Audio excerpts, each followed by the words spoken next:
Thank you.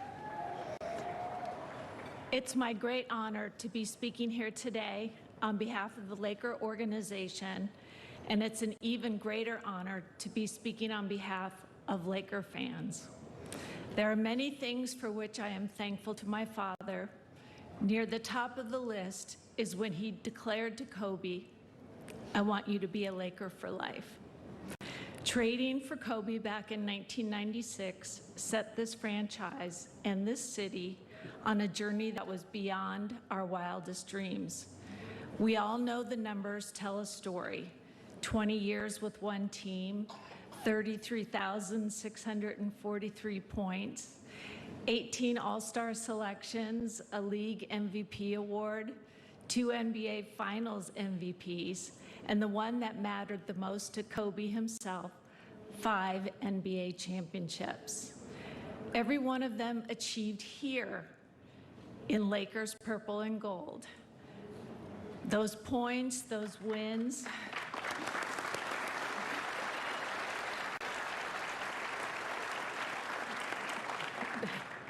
those points, those wins, those trophies, they weren't just statistics. They were moments that transported us and brought joy to Laker fans across the city and around the world.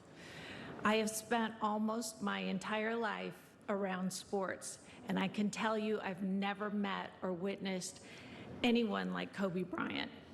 Everyone who watched him play the game knows he did things on the court unlike anyone else. He was a scrapper, a fighter, a winner, and he was also an artist, and he could bend the world to his will. I think that is what my father meant when he said seeing Kobe play was like watching a miracle unfold. An NBA team once offered to trade us 5 players in exchange for Kobe, but Dr. Buss declined, explaining that Kobe was as rare as a flawless 5-carat diamond, and 5 1-carat diamonds would never equal the same value. I think of Kobe constantly and miss him and Gigi more than words can say. But today I am filled with joy because in the future I know fans will gather here in the shade of this statue besides this building where Kobe gave us so many memories, and we will share what he meant to us. And as we do so, we will motivate a new generation to emulate the mamba mentality. And might I add, I bet we will see photos of a marriage proposal that takes place right here, inspired by the true love story of Kobe and Vanessa.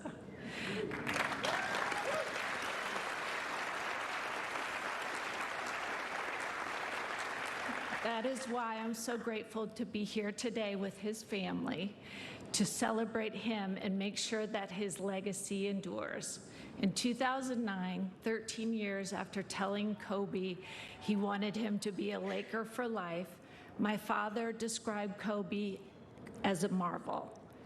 He was, he is, and he will always be.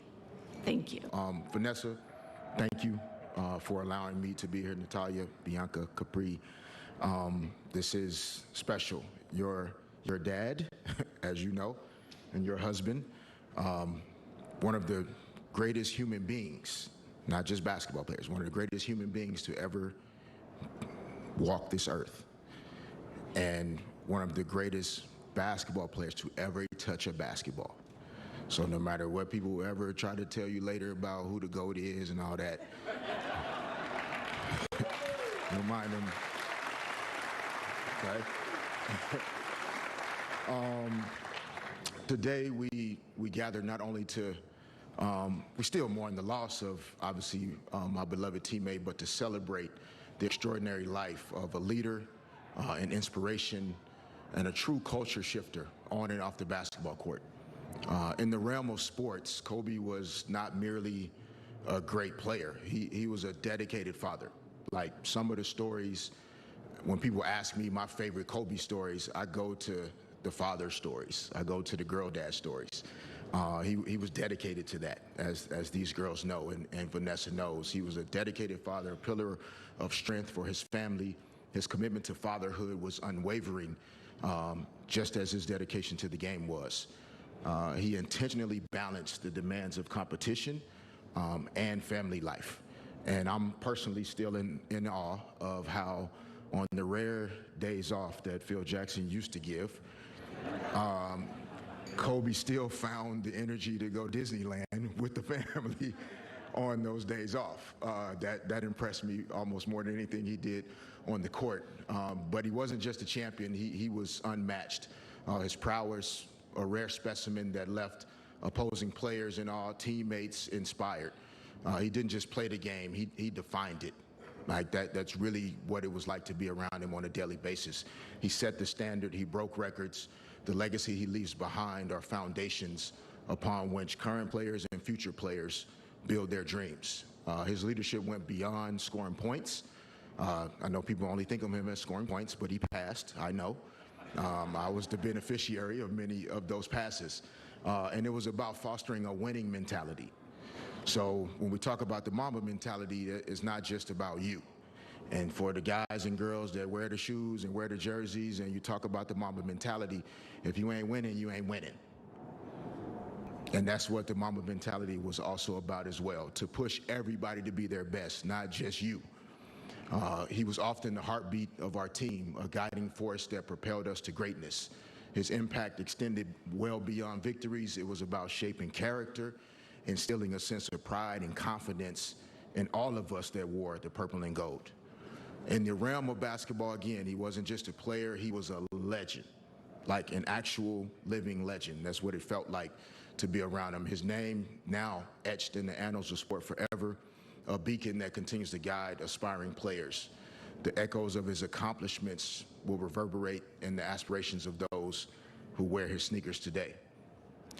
As we continue to remember our fallen basketball angels, Kobe, Gianna, and the people we lost that tragic day 4 years ago, let us not just dwell on the sadness of how that feels, but let us today and forever moving forward celebrate the greatness that their lives represented.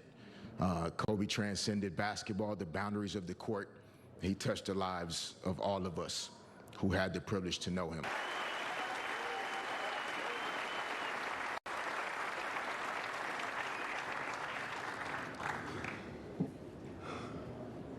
Good afternoon, everyone.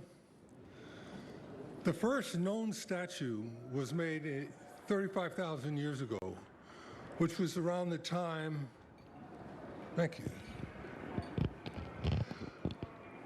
The first known statue was made 35,000 years ago, which was about the same time that I entered puberty. And not much has changed since then. People still have a deep need to pay homage to those among us who represent the best versions of humanity. This statue may look like Kobe, but really, it's what excellence looks like, what discipline looks like, what commitment looks like, what love of family looks like. The fact that all those qualities came in the form of an exceptionally handsome man is just a bonus. Coach Wooden used to frequently quote Benjamin Franklin's line, "By failing to prepare, you are preparing to fail." When I was on the Lakers coaching staff, I had the opportunity to watch Kobe practice. I had never seen a player prepare with such focus and determination.